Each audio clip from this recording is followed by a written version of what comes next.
এই দেখো বন্ধুরা, রান্না করছি এঁচোড় চিংড়ি।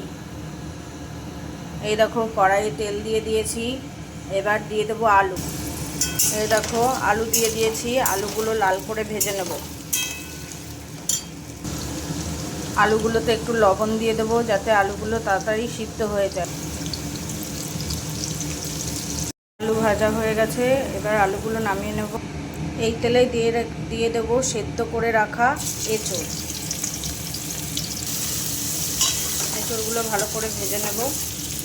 এঁচোড়গুলো ভাজা হয়ে গেছে, এবার তুলে নেব। এবার এঁচোড় ভাজার তেলেই ভেজে নেব চিংড়ি মাছগুলো। তেলে দিয়ে দিলাম চিংড়ি মাছ।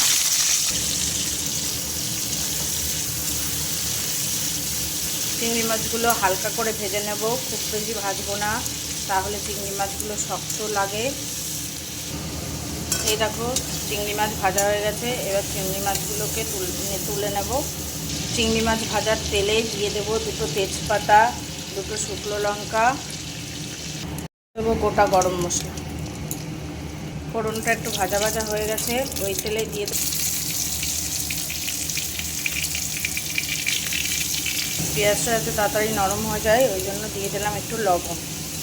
দেখো পেঁয়াজ ভাজা হয়ে গেছে, এবার দিয়ে দেবো সমস্ত বাটা মশলা, আদা, জিরে, পেঁয়াজ, রসুন, ধনে বাটা আর জিরে বাটা।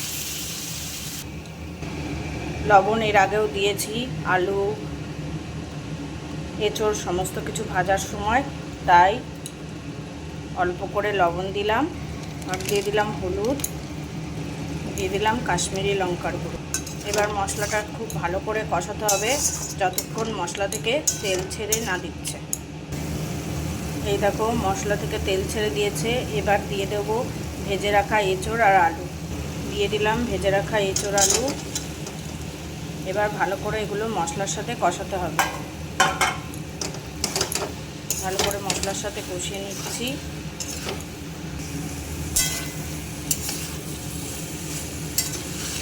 এই দেখো ভালো করে কষিয়ে নিচ্ছি।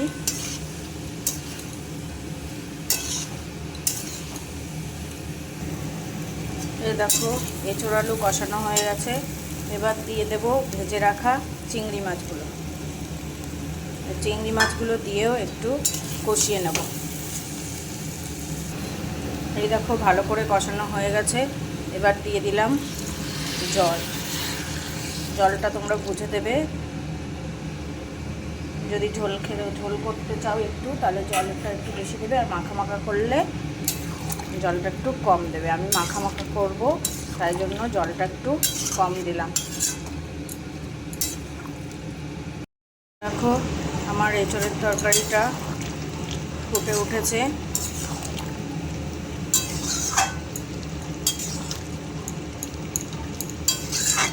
এইভাবে কিছুক্ষণ ফুটতে দেবো। এই দেখো এঁচোড় পুরো রেডি হয়ে গেছে। দিয়ে দেবো একটু গরম মশলা,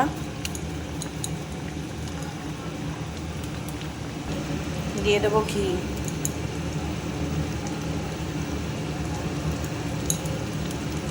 এবার গ্যাসের ফ্লেমটা কমিয়ে একটু ঢাকা দিয়ে রেখে নিভিয়ে দেবো।